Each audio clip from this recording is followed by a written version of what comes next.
The Red Star Raceway just outside maize farming town Delmas in Mpumalanga welcomed the 8th and final double race of the 2019 season as we welcome you to our exclusive coverage. I'm Arnold Getz. The town was started in 1907 and the name is derived from the French de la Mare, which means small farm, given by the Frenchman Frank Campbell Dumas after his grandfather's farm in France. But that's not the history the spectators were interested in. They came to see superb bumper-to-bumper and side mirror-to-side mirror racing, and that's what they got. But it all came down to the championship contenders in Delmas and to the final wire. Keegan Masters, Simon Moss and Michael van Rooyen all in with a shot at GTC National Championship honours, and Brad Liebenberg already had one hand on the GTC 2 trophy. It started off at the Desi Raceway in Port Shepstone early in the year, and thrills and spills were never far away as the racing was as tight as it can be when the cars are all of a very similar nature. Simon Moss in the Audi was most impressive and won race 1 and 2, but the reverse starting order in the second race always presents a superb Agatha Christie type of kink in the tail. The GTC 2s also provided some spectacular all-out racing, and early on Adrian Wood and Brad Liebenberg were the clear-cut favourites. To Port Elizabeth's Aldo Scobanti Circuit and Race Series 2 with some troubles for the Audi team as Moss, winner of Race 1, had to pit. The rest of them went at it hammer and tongs. Then Chop Sepuka unceremoniously went off in a biggie. But a happy Johan Free hunting for a 12th national championship piloted his EPS Courier Services Beamer to a very popular win with an emphatic victory in Race 2. Masters was a happy man too, and it was a good VW day as Paul Hill won for the first time in 2019 ahead of Charles Smallberger. At Pretoria's old and classic Swartkop circuit, the multi-skilled Robert Volk was pushing hard up front but got a little nudge that turned into a slow pas de deux, which the rest skillfully avoided. And that left Simon Moss with open tarmac ahead of him, as well as a checkered flag. Volk came through roaring back to take the second race in the reverse starting order, and the battle lines were drawn.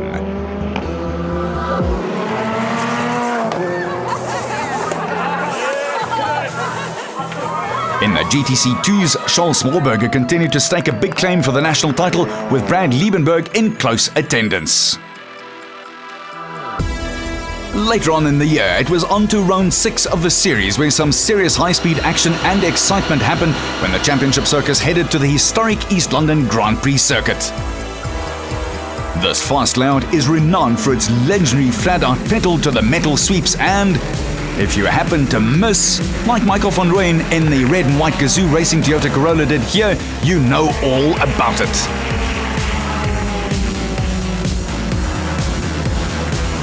Up front though, 19-year-old Masters took a go-to-woe victory at the end of the hard-fought 8-lapper. Smallberger was comfortably ahead in his Universal Healthcare Golf, with Liebenberg extending his championship lead, just holding off Wood. In Race 2, it was a surprise as Chop Sepuka won in a tight contest. Van Rooyen, Rowe, Masters and Fourie went past the checkered flag, all within just 1.8 seconds of each other. A maiden victory then for the ever-popular Chop Sepuka in the Audi, while Liebenberg cemented his spot at the top with yet another victory, ahead of Paul Hill and Wood a distant third after a mistake on the last lap. The circus next hopped to Cape Town's Killarney International Raceway, and Simon Moss clinched yet another pole position and the Dunlop check. With just 2 rounds of the season still up in the air, the top 5 on the points table headed into the second to last round with a mere 20 points separating them all. Liebenberg held a healthy 31-point margin over his teammate Wood in GTC 2. Moss had a superb start and was lucky to have missed the shenanigans that went on behind him as Keegan Masters and Robert Volk did a little two-step, although who led, no one really knew. Liebenberg also went farming, and that opened up the GTC 2s. Up front, Moss celebrated win number 7 in the Audi, with Johan Free right behind him, keeping his championship hopes alive.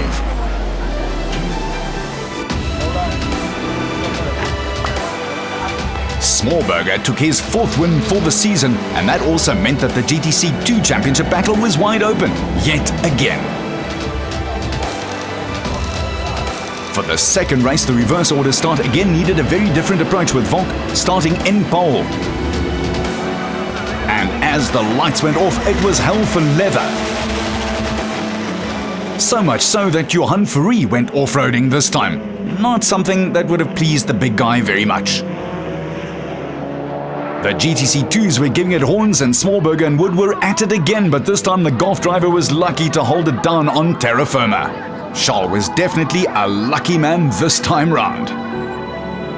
Van Rooyen was going well as opposed to Daniel Rowe, who had mechanical troubles and cruised in, leaving his teammate Masters to do the battling. But it was Robert Volk who won his second race of the season, becoming the third different victor of the day at Killarney, with Masters keeping the VW team right in the hunt. And it was a fourth different winner on the day, as Liebenberg also did a lighter flag job on the rest of the GTC2 field, with Wood in second and Paul Hill third, with the demise of Smallberger. The final points tally as we headed to Damas looked like this. The battle would be between Masters in his Jetta, Moss in the Audi and Michael van Rooyen in his Toyota, both just a remarkable 2 points adrift after 14 races. GTC2 and the title here was between the Volkswagen Motorsport Golf pair of Brad Liebenberg and the Kyocera partnered Adrian Wood. Liebenberg was in a comfortable position and needed only 12 points to secure the title with the last race to spare, regardless of where Wood would end up. As things stood, VW's Keegan Masters and Brad Liebenberg were heading up the points table, but they were well aware that they would be endlessly pursued by some hungry and fierce rivals in round 8. Masters was pleased to be second on the grid. Not good to be in second on the outside for 2 corners here, but it's going to be a tricky one. Just need to be ahead of Simon and Van Rooyen, obviously. But a little bit nervous, but we'll see how it goes. Whatever happens, you know, it's racing, so hopefully it works in our favour though. And yeah, let's hope for a good race. Audi's Simon Moss with 8 wins and 6 poles was as cagey as ever. Yeah, I don't really have a plan, just need to finish ahead of them. It's not going to be easy. The guys have brought the pace here to Red Star. We battled yesterday but in testing, but we don't really know exactly where we're standing with regards to tyres. Everyone had different tyres on, so I think we'll have the pace. We've had the pace the whole year. Unfortunately, we've got it right down to the last round. Had a few issues, and that's life. So we've got to try and put our best performance in now and try and get the championship within these next two races. And I think it's the same for everyone. Everyone's going for it, so we'll see what happens. Liebenberg's fans were out in force, as was the championship leader. Obviously trying to get out in front, put my head down as usual. We know we have the pace to win it, and yeah, we're just going to go out and have fun. Obviously the last round of the year, so hoping to end on a high and clinch the championship, but yeah, looking forward to the race and the rest of the day. As the reigning GTC2 champion, Young Masters would have been spurred on by the goal of winning the Premier Class title on debut back-to-back with the GTC2 title. But the surprise package was without doubt Van Rooyen, as the Rustenburg-based driver was the only racer who went into the last weekend's racing without a single victory in the past season, a testament to his consistency. The Raceway features a balance of fast straights and 13 looping corners. It's a test for every manufacturer, mechanic, team principal and driver. Times plummeted at the end of the qualifying session, and Masters put his Jetta on the front row of the grid with the second fastest time to Volk. More importantly, he managed to out-qualify his main title rivals. Moss was surprisingly back in third with the Ferrari Beamer in fourth, while Daniel Rowe's fifth place forced main rival Van Rooyen down to 6th spot on the grid. And that left Chop Sepuka down in a lonely 7th. The GTC2s lined up like this in Damas, as championship pace-setter Liebenberg was almost a half a second quicker than Wood, with Smallberger in third and the consistent Paul Hill fourth, but quite a long way back. Michael Stephen made a guest appearance at the back of the grid in the new Super Polo, a car destined to join the series in 2020. So, with the battle lines clearly drawn, it was the whole circus who rolled up to the line at the Damas season finale showcase. As they hit the lights in the first of 10 laps at pace, it was Ferrari and Volk who were tying one on right from the get-go, and Young Masters, with that old head on his young shoulders, was very aware of the fact that he needed to do his best to just stay out of the mainstream trouble in both of the 40k races. Let's go in-car with Ferrari, who lost 2 places right from the start. Masters slipped into third just ahead of Ferrari, with Volk in first, pushed by Moss. Then it was Rowe with Van Rooyen in the red Corolla in 6th, and Sepuka bringing up the distant rear. Newcomer Michael Stephen was a surprise, showing right up amongst the big lads and was holding his own well, thank you very much. Fourie, Rowe and Van Rooyen nervously eyeing each other, and inevitably, in these sorts of scenarios, something has to give. It's a flat and very winding circuit, and you need to pick your lines exceptionally carefully. Volk was holding station with moss all over his rearview mirrors, and Masters doing his best impression of Harry Potter's cloak of invisibility. Fourie had narrowed the gap and the pressure was on. It was a high-speed procession. However, on this circuit, there's nowhere to hide, and you know the lads will be coming after you sooner or later. Early on, and points-wise, Moss looked like he had a real shot at bagging the points that really mattered.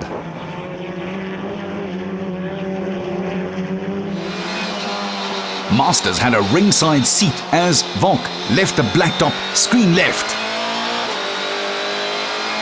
And in a vain attempt to regain control, smacked Moss one almighty bang. That left the 19-year-old with oodles of open space right ahead of him.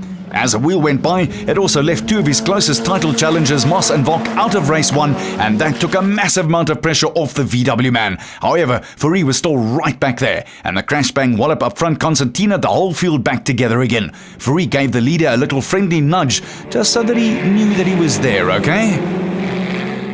At the same time, Rowe could hold up Van Rooyen if it was necessary.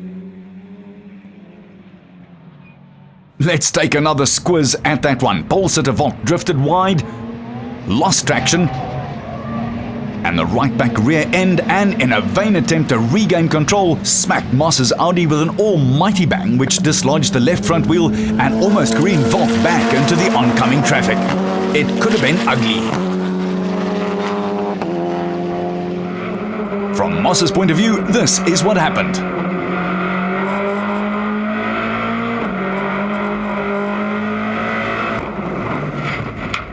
Not pretty, and both drivers were lucky to escape with all their faculties intact. The same could not be said for their vehicles though. However, that was Moss's championship hopes down the drain. Now all the pressure was on Masters to maintain a healthy and breathable lead ahead of Fourie. In the GTC 2s, Stephen was still playing with the big boys, while Wood, Liebenberg and Smallberger were carefully watching each other further back. Then the safety car flags came out as the marshals and stewards cleared the mess left by the Volk-Moss come together. For a frustrating 5 laps, the car kept on going round and kept control of things until the two offending vehicles, who were presenting a danger right in the middle of the track, were whisked off, so no overtaking at this point. When the racers lined up for the restart, it was all back together again as the race resumed. Masters would have been slightly peeved at this, as Fourie could inch closer yet again, as could Van Rooyen to the second VW Jetta man, Rowe. Masters in full flow, a beautiful sight, and from here on in, the young man, barely out of his teenager years, would just have to steer clear of trouble. He got the jump on the veteran Fourie and kept it there.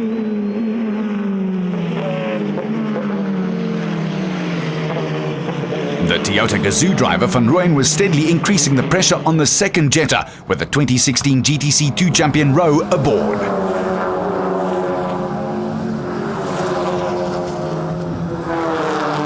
In those very same 2s, it was Adrian Wood who was setting the pace in the championship battle, albeit a long way back from Michael Stephen, who was still holding his own up front. Liebenberg and Smallberger were in close attendance. The Volkswagen Motorsport team wrapped up the GTC 2 manufacturer's title at round 7 of the Extreme Festival at Cape Town's Killarney circuit, but a major objective for the PE-based crew was to make it a double by taking the GTC manufacturer's championship for the country's premier circuit racing formula. After the Moss-Volk coming together, this looked like a done deal, but this is motor racing, and anything was still possible. Fourie losing a little bit of ground on Masters up front, while the Toyota Jetta battle for 3rd and 4th was becoming rather agitated. Rowe was yo-yoing away in a straight line, while Van Rooyen would close the gaps in the corners. An intriguing battle.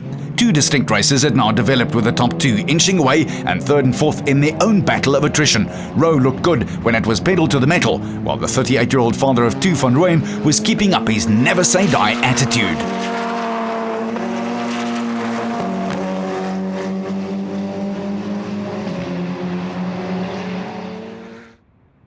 And as we said earlier, often in these situations something has to give, and eventually it paid off as Rowe made a mistake going into the right-hander and outbraked himself, allowing the red and white Japanese car to go flying by. South African motor racing enthusiasts were introduced to the Global Touring Car Series in 2016. It features 2-litre turbo-powered racing cars with a common chassis, running gears, a single ECU to control performance, control tyres, suspension and other components. A superb mix of circuits, conditions, layouts and manufacturers that test every team and every pilot to the very max. In the GTC 2s, it was still Wood and Liebenberg who were deciding the championship with Stephen up front. Let's not forget though that Stephen was in next year's experimental car. Rowe, now in a lonely fourth and battling on, while Sepuka had the task of looking for an opening which Michael Stephen was just not providing.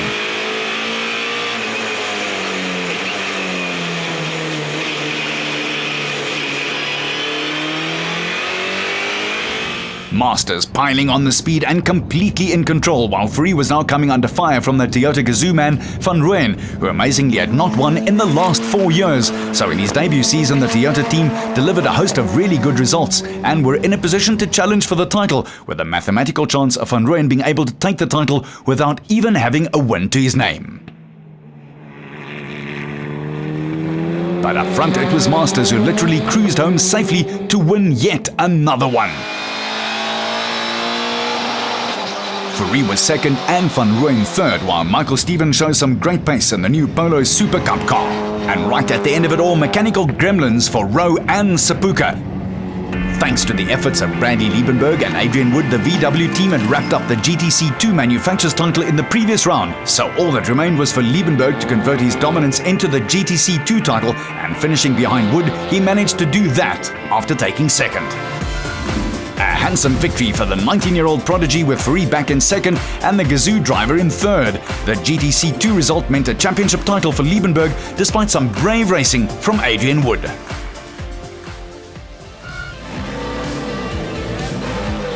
One thing was for sure, Liebenberg was in a celebratory mood in the paddock. Yeah, I can't complain. It's been a good year, good competition between Adrian, myself and Charles. But yeah, came out on top at the end. Over the moon about it, and yeah, now we just focus on the second race, and hopefully we can take the victory there just to end the year off in the best fashion.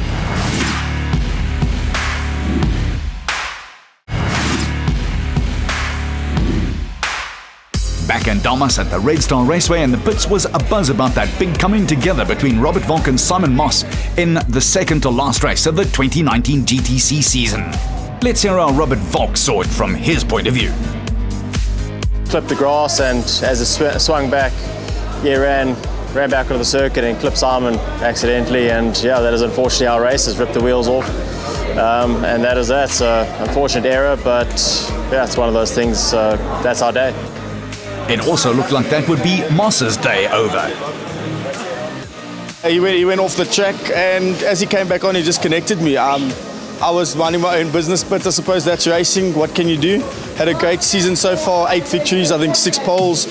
So clearly dominated the whole season, but it just didn't come together with the reverse grids and everything. But let's see what we can do for next year. We'll come back stronger and see what happens.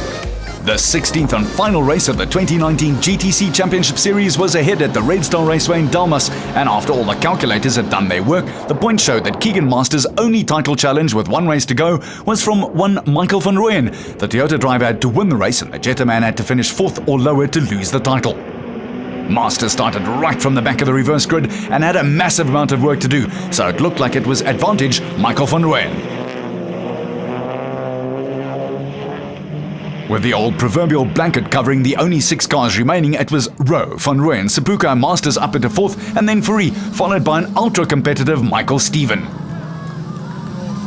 Fourie was making life difficult for the champion-elect. Rowe, meanwhile, had a superb start.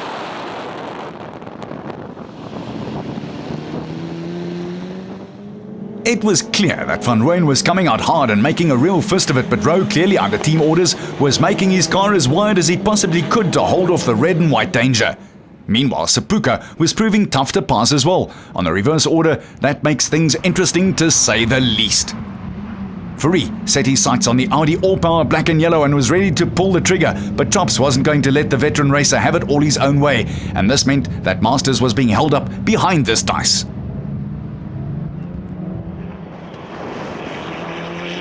It was intriguing racing as it unfolded, chess at high speed.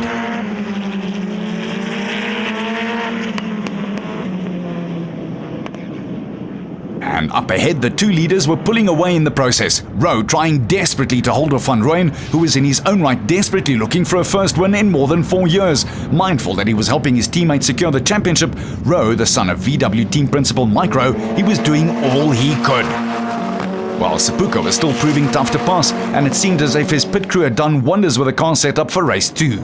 Masters, meanwhile, could have been feeling the pressure, exactly one place away from the championship after 15 and a half races starting early in 2019. Rowe was doing a commendable job, but it seemed just a matter of time as Van Rooyen was looking and looking and looking for the right gap, place, speed and time.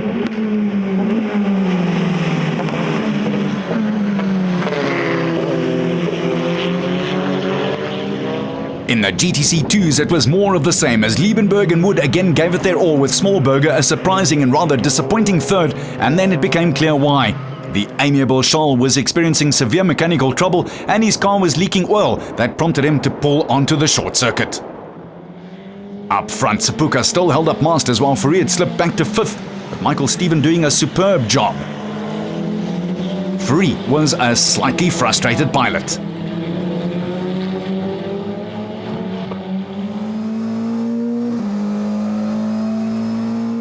Talking frustrated, Van Rooyen showed some of it here as Rowe got onto the brakes a little heavy-footedly and got a smack for his troubles.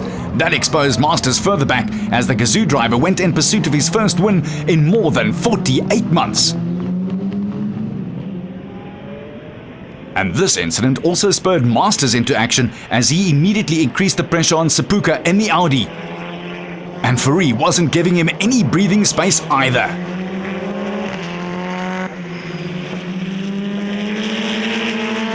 It was intriguing racing, and just like he did earlier in the season, Sepulka was making his car as wide as he could.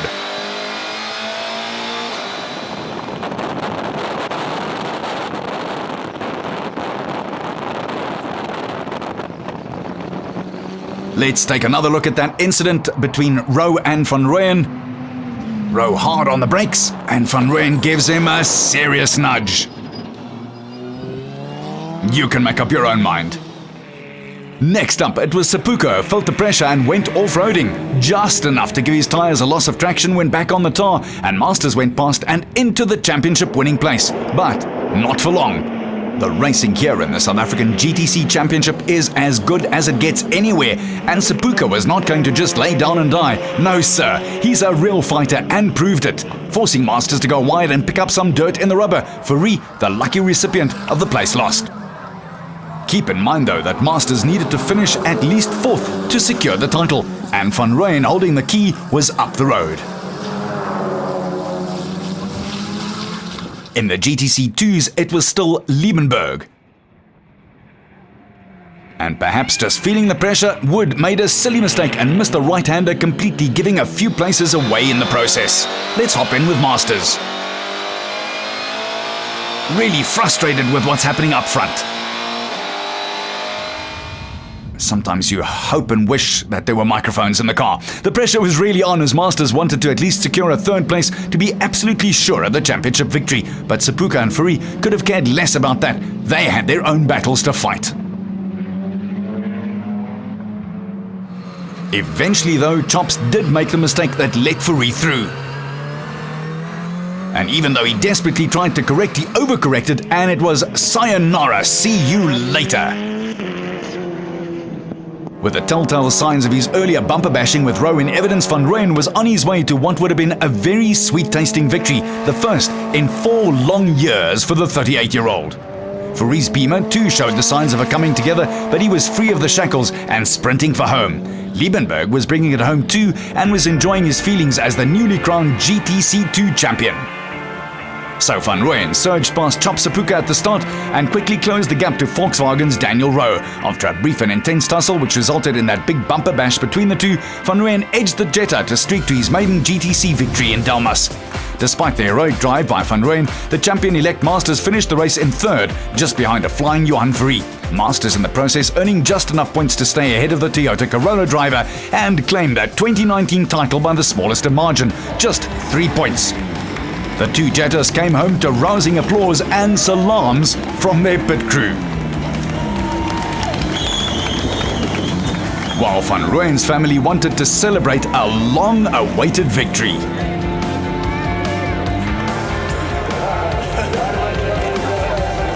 Just about as close as it can be, Masters, the outgoing GTC 2 champ, makes it the perfect progression to the big league with a championship win, while Johan Free could only rue what could have been, and despite 8 wins, Moss was just not good enough in the reverse order starts to capitalise. The GTC 2s, it was a 29-point win for Brandy Liebenberg over Adrian Woodward Smallberger third.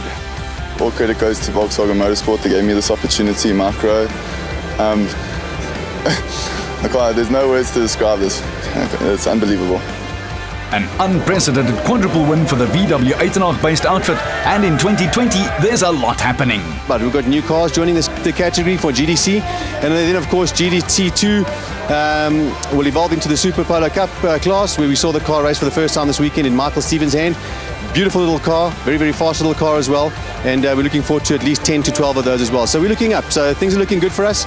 It's been tough, but we fought our way through, and we're looking forward to better things. The 2019 season has been a great one. I'm Arnold Gant saying thanks for watching.